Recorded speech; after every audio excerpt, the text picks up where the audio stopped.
Behind the family-friendly image of America's most beloved sport lies a darker truth, one the NFL would rather keep buried. From Brett Favre's career-killing tech scandal to Ray Rice elevator footage that triggered a national reckoning to Von Miller's sex tape extortion nightmare, and who could forget the Vikings' infamous Love Boat fiasco? Buckle up, we're diving into 20 of the wildest moments the NFL wishes you'd never remember. Von Miller's sex tape scandal. While we were having sex, he was like, we should probably record this. And I finally gave in. I was like, okay, fine, we'll record it.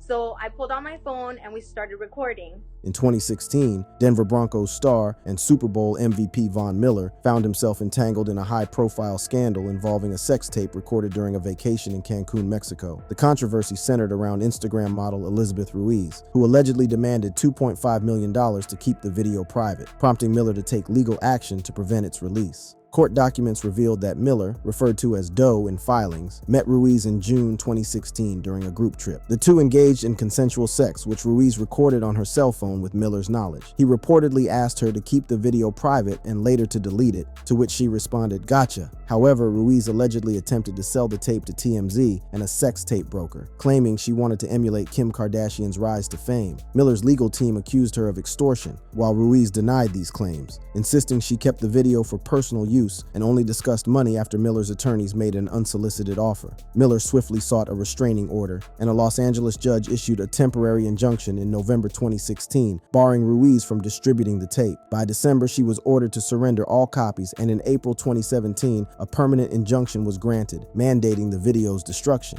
Ruiz was also ordered to pay Miller $50,000 in legal fees. The scandal, while resolved legally, highlighted the vulnerabilities of public figures in the digital age. Miller, who signed a $114.5 million contract with the Broncos in 2016, maintained his professional reputation, but the incident underscored the high stakes of privacy in the era of social media and instant fame. Brett Favre's sexting scandal. From football royalty to public embarrassment, Brett Favre's fall from grace reads like a Greek tragedy. The legendary quarterback, beloved for his Iron Man streak and small-town America charm, saw his reputation shattered when Jen Sturger dropped bombshell accusations that rocked the sports world. Favre allegedly sent her inappropriate text messages, lewd voicemails, and explicit photos while she worked as a sideline reporter for the New York Jets. What makes this even more devastating? Favre had carefully cultivated an image as the quintessential family man, the blue-collar hero who represented wholesome American values. The NFL investigated for months before issuing a laughable $50,000 fine for failing to cooperate. Meanwhile, Sturger faced relentless public scrutiny, death threats, and professional blacklisting. In 2025, Netflix's Untold: The Fall of Favre documentary revealed the true psychological toll this took on Sturger, who described how the incident completely destroyed her life and career. This scandal perfectly illustrates the NFL's double standard: protect the star, punish the victim.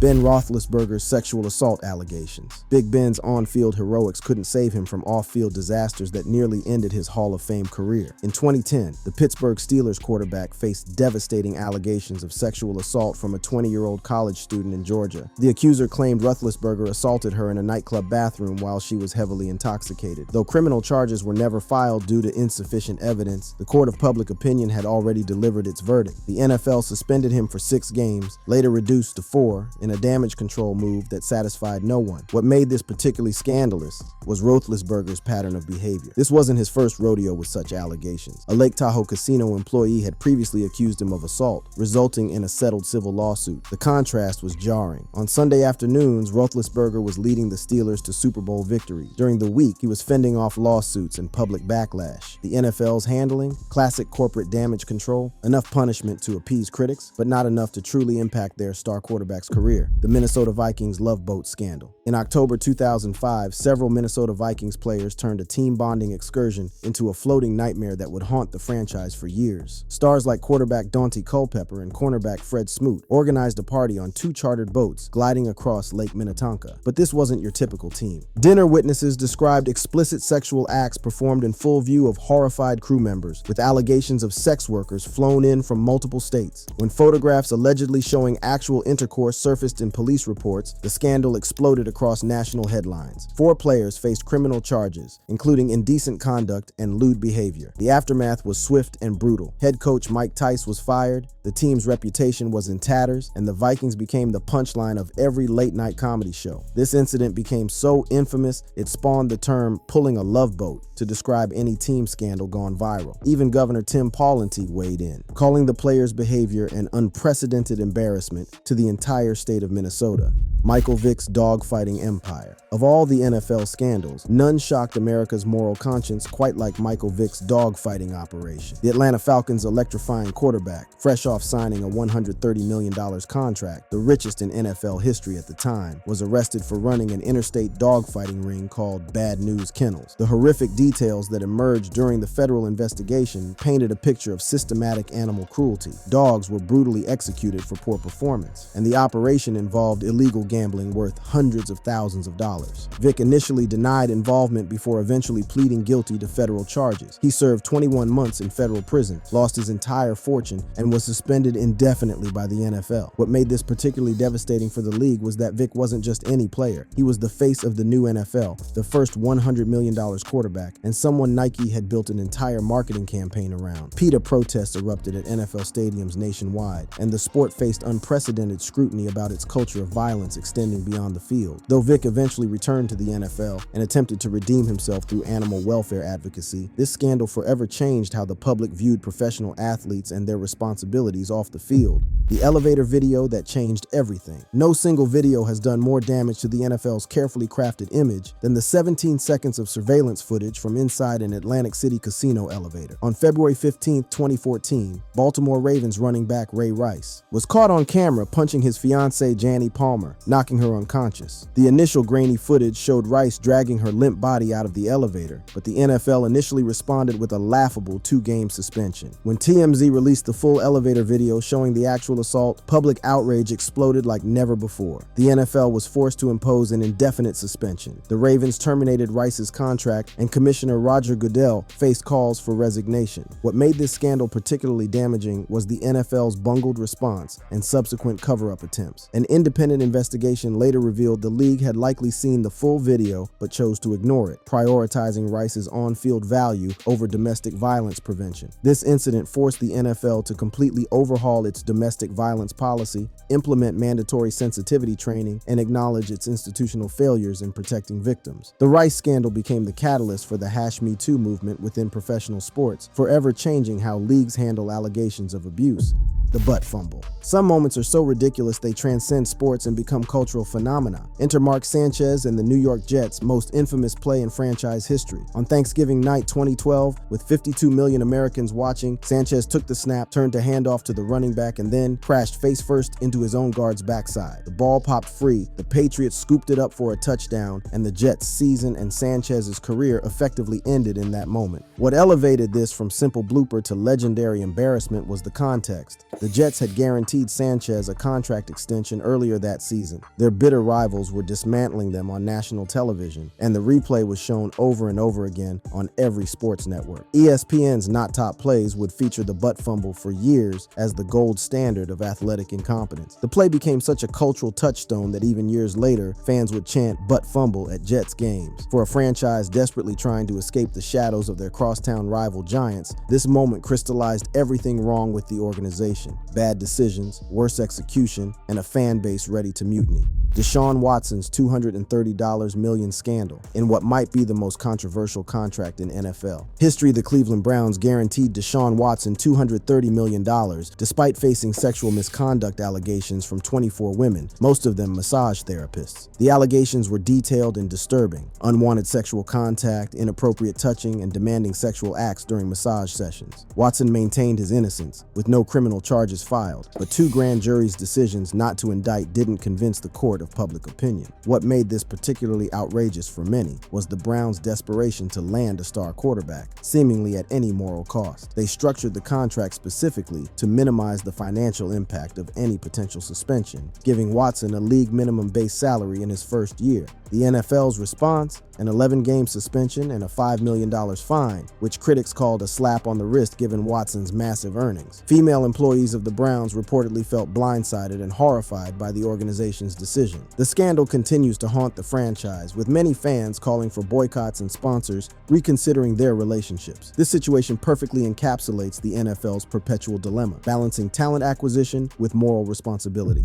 The protests that divided America. No athlete in recent history has sparked more national debate than Colin Kaepernick. On August 26, 2016, the San Francisco 49ers quarterback made a decision that would transform him from backup quarterback to global symbol of protest. During the national anthem, Kaepernick sat, then later modified to kneeling, to protest racial injustice and police brutality against African Americans. What started as a solo demonstration evolved into a movement, with dozens of NFL players joining in solidarity. The reaction was seismic. President Trump called for kneeling players to be fired. Vice President Pence staged a walkout, and team owners issued contradictory statements about free speech and patriotism. Ratings reportedly dipped, sponsors threatened to pull funding, and the NFL found itself squarely in the crosshairs of the culture wars. After opting out of his contract, Kaepernick remained unsigned, leading to a collusion grievance against the NFL that was settled for an undisclosed amount. The protest legacy continues to reverberate. Kaepernick became the face of Nike's Believe in Something campaign, while the NFL announced commitments to social justice initiatives and pledged hundreds of millions to community programs. Whether viewed as unpatriotic dissent or heroic activism, Kaepernick's protest forever changed the relationship between sports, politics, and social justice. The Deflategate saga. Tom Brady versus the NFL 2015. In what became the most drawn-out, expensive, and ultimately ridiculous scandal in NFL history, the league accused Patriots quarterback Tom Brady of orchestrating a scheme to deflate footballs during the 2014 AFC Championship game. The evidence? Vague text between equipment staffers nicknamed the Deflator and Brady's destruction of his cell phone. The NFL's reaction? A 4-game suspension, a $1 million fine, and draft pick penalties for the Patriots. Brady fought back with everything he had, taking the case to federal court, winning an initial appeal, then seeing it reversed in the Court of Appeals before the Supreme Court declined to hear the case. The entire saga cost millions in legal fees and consumed 2 NFL off-seasons. The physics of football inflation, atmospheric pressure, and ideal gas law became national talking points. ESPN's Chris Mortensen initially reported that 11 of 12 footballs were significantly underinflated, a claim later proven false, but never truly corrected in the public consciousness. The real scandal.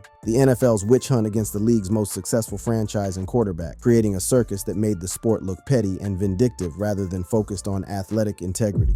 Aaron Hernandez, from Pro Bowl to prison cell. The tragic trajectory of Aaron Hernandez reads like a cautionary tale carved in neon. The talented New England Patriots tight end, who had just signed a $40 million contract extension, was arrested for the murder of Odin Lloyd on June 17, 2013. What followed was a nightmare that exposed the NFL's complete failure in vetting and supporting troubled players. Hernandez was convicted of first-degree murder and sentenced to life without parole, but the story didn't end there. He was later linked to a 2012 double murder in Boston, though acquitted due to witness intimidation. The bombshell discoveries kept coming. Gang affiliations, a secret homosexual relationship, chronic traumatic encephalopathy, CTE, in his brain, and ultimately, suicide in prison via hanging. For the NFL, this represented a catastrophic breakdown in player management. How did a player with known gang connections, violent episodes, and drug issues not only make it to the pros, but sign a massive contract extension? The Hernandez case forced the league to confront uncomfortable truths about the culture of violence it may have inadvertently fostered. His story became a Netflix documentary sensation, keeping the NFL's darkest moment in the public eye long after his death. Spygate. The Patriots cheating scandal. When the NFL's Golden Boy franchise was caught red-handed filming opponents' defensive signals, it sent shockwaves through the league's competitive integrity. On September 9, 2007, Patriots video assistant Matt Estrella was caught filming New York Jets' defensive signals from an unauthorized location. Commissioner Roger Goodell acted swiftly. A $500,000 fine for head coach Bill Belichick, the maximum allowed, a $250,000 fine for the organization, and the loss of a first-round draft pick. But the controversy deepened when the NFL destroyed all confiscated videotapes and notes, leading to conspiracy theories that persist to this day. Critics, including several coaches, suggested this wasn't an isolated incident, but a systematic cheating operation dating back years. The scandal threatened to taint 3 Super Bowl victories, with whispers that the Patriots had gained unfair advantages during their dynasty years. Boston sports media labeled it a witch hunt, while rival fans saw vindication for their suspicions. The Patriots continued to dominate after Spygate, adding 4 more Super Bowl titles, but the asterisk remains in many fans' minds. This scandal fundamentally damaged trust between NFL teams and raised questions about the league's commitment to fair play when protecting its marquee franchise. Jim Marshall's wrong way run, 66 yards to infamy. In an era before instant replay or social media, Minnesota Vikings defensive lineman Jim Marshall achieved immortality for all the wrong reasons. During a game against the San Francisco 49ers on October 25, 1964, Marshall scooped up a fumble at the Vikings' 20-yard line and began what he thought was a spectacular 66-yard touchdown run. There was just one problem. He was running the wrong way. Marshall crossed into his own end zone and gleefully threw the ball away, resulting in a safety for the 49ers. The iconic radio call captures the moment perfectly. Jim Marshall is running the wrong way. Marshall is running the wrong way. And he's running it into the end zone the wrong way. Thinks he scored a touchdown. He has scored a safety.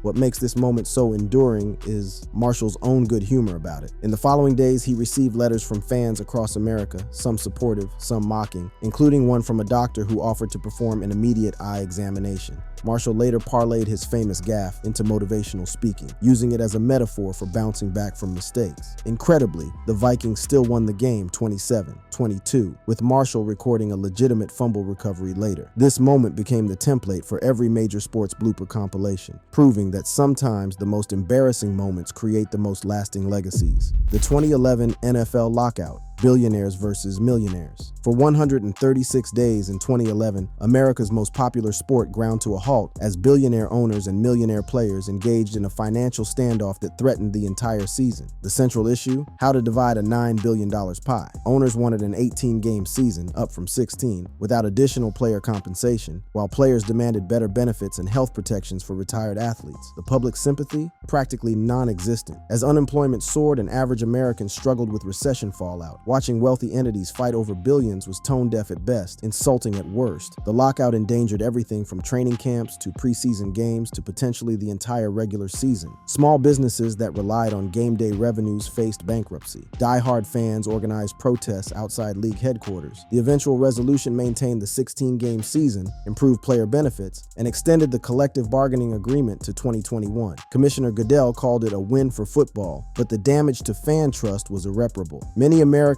already struggling financially found their love for the game tainted by the blatant money grab. The 2011 lockout exposed the NFL as a business first, sports second, and entertainment for the masses last. Leonard Little, fatal DUI and mishandled justice. The NFL failed catastrophically in handling defensive end Leonard Little, whose drunk driving resulted in the death of Susan Gutweiler, a mother of 2. On October 19, 1998, Little drove with a blood alcohol level of 0.19, more than twice the legal limit, and ran a red light, killing Gutweiler instantly. The legal fallout? 4 years probation, 8 games suspended by the NFL, and Little back on the field for the Rams. What makes this truly reprehensible is what happened next. In 2004, Little was arrested again for DUI, this time with a back of 0.11, proving the NFL's rehabilitation programs had failed miserably. Little continued playing until 2009, eventually retiring after a 12-year career. St. Louis fans cheered him as a hero, while victim advocacy groups called him a cautionary tale. This case exemplifies the NFL's persistent problem with accountability, balancing talent retention against moral responsibility.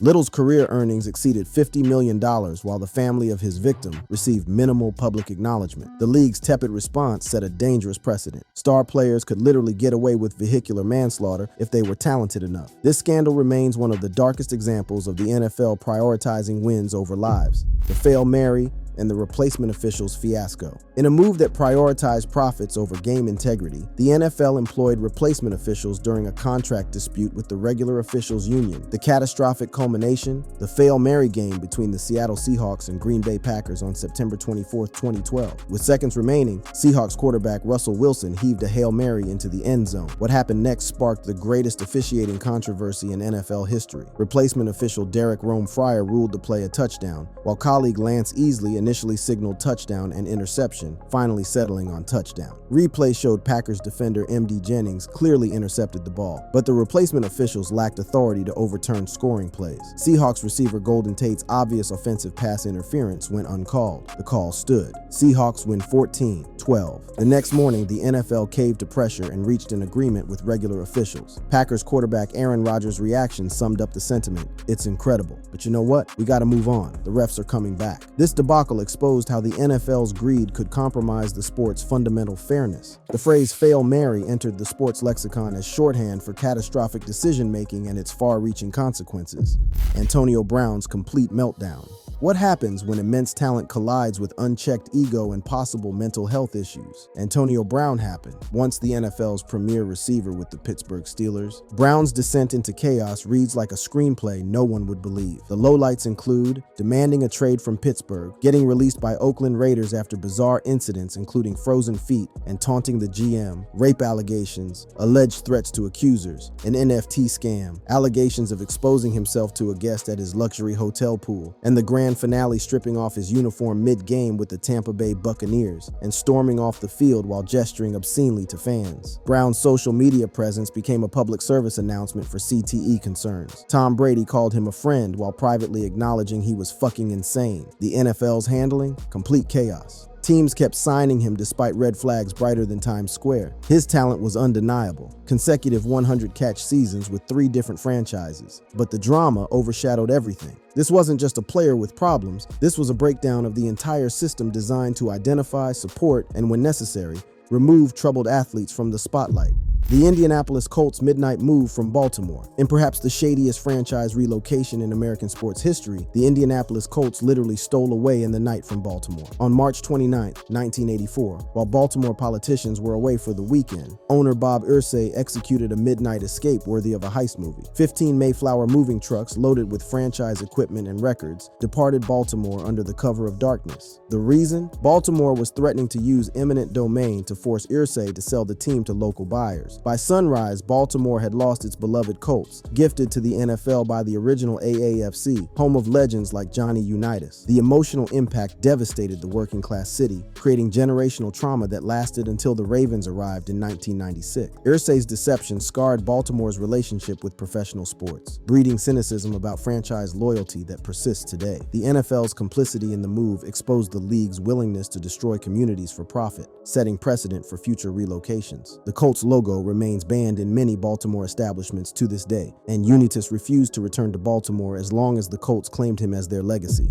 Ray Caruth. Conspiracy to murder his pregnant girlfriend, the absolute nadir of NFL criminal. Behavior belongs to former Panthers receiver Ray Caruth, who orchestrated the murder of his pregnant girlfriend to avoid paying child support. On November 16, 1999, Caruth arranged a hit on Cherika Adams, 8 months pregnant with his child. The gunman, Van Brett Watkins, fired multiple shots into Adams' car. Adams, mortally wounded, dialed 911 and identified Caruth as the orchestrator before she died. The unborn child, Chancellor Lee Adams, survived delivery but suffers from cerebral palsy from oxygen deprivation. Caruth was convicted of conspiracy to commit murder and served 18 years in prison, released in 2018. The NFL's response was swift, immediate termination and a lifetime ban. But the damage to the league's reputation was catastrophic. The case revealed how the league's culture of entitlement and prioritizing athletic ability over character assessment could have deadly consequences. Thankfully, Chancellor Lee Adams defied doctors' predictions, learning to walk and graduating high school. His grandmother, Sandra Adams, maintains guardianship,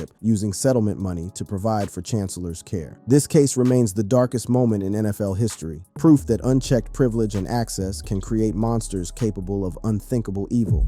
The NFL concussion cover-up. For over 2 decades, the NFL systematically denied, discredited, and covered up the link between football-related head trauma and long-term neurological damage. Former players experiencing memory loss, depression, and suicidal thoughts were dismissed as seeking attention or money. The league formed the Mild Traumatic Brain Injury Committee, led by a rheumatologist, not a neurologist, who published studies claiming NFL concussions were equivalent to getting your bell rung. Independent researchers like Dr. Bennett Omalu, who discovered CTE in former Steeler Mike Webster's brain, were attacked and discredited. The NFL's cover-up unraveled when a $1 billion class action settlement with former players exposed internal documents showing the league had known about the dangers since 1994. High-profile suicides of Junior Seau, Dave Duerson and others forced public reckoning. The movie Concussion brought the issue to mainstream audiences, though the NFL reportedly pressured Hollywood to soften its portrayal. The long-term damage? Immeasurable. Thousands of former players suffer from CTE symptoms. Youth football participation has plummeted, the NFL was forced to admit. They're essentially running gladiator games for public entertainment. Unlike other scandals about individual players or isolated incidents, this was institutional and systemic, a corporate decision to value profit over player health. No other scandal caused more damage to the NFL's credibility or moral authority. The day the NFL finally acknowledged the concussion CTE link wasn't just an embarrassing moment, it was an admission of decades of deliberate deception that cost lives. So, there you have it, the 20 moments the NFL desperately wants buried deeper than Jimmy Hoffa's body. These aren't just mistakes or momentary lapses in judgment. These are systematic failures, moral bankruptcies, and the moments that exposed what happens when a sports league values profits over people, talent over truth, and image over integrity. Thanks for watching, and remember to click on the card showing on the screen for more momentous highlights on your favorite sports and its players.